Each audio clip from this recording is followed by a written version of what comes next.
Hi guys, most guys I've worked with hate getting on the scales, and I bet you've probably felt like that before. We know how that feels, guys, because the thing is, there's a trick with weight loss. So stick with me. I'm going to tell you how you should never have to worry about getting on those scales ever again. So one day I'm there, I'm watching my son, I'm waiting for him to pick him up from school, and he's there with the school gardener, and they're planting a tree, and they're putting a protection barrier around the tree, and they're watering it, and they're probably going to wait for the sun, and these kids will take their time with the tree.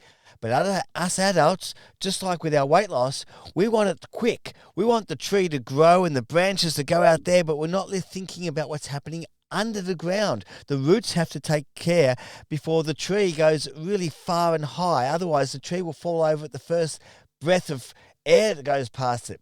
So like with you guys, with your weight loss, if you go to a trainer and he gives you all these crazy diets, and all these crazy exercise programs, usually you'll fall over and injure yourself.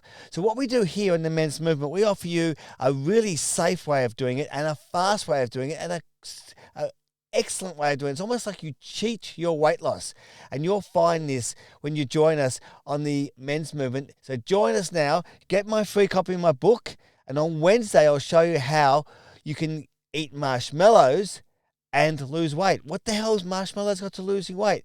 So I'm Jack, the trainer from Down Under. I've been training people for over 4 decades, and I'll take you through the 5 stages of our King method, and you'll never ever have to worry about getting on the scales again, guys. Let's get your body back. Cheers, guys. You've been listening to the Men's Movement. Look forward to seeing less of you next time.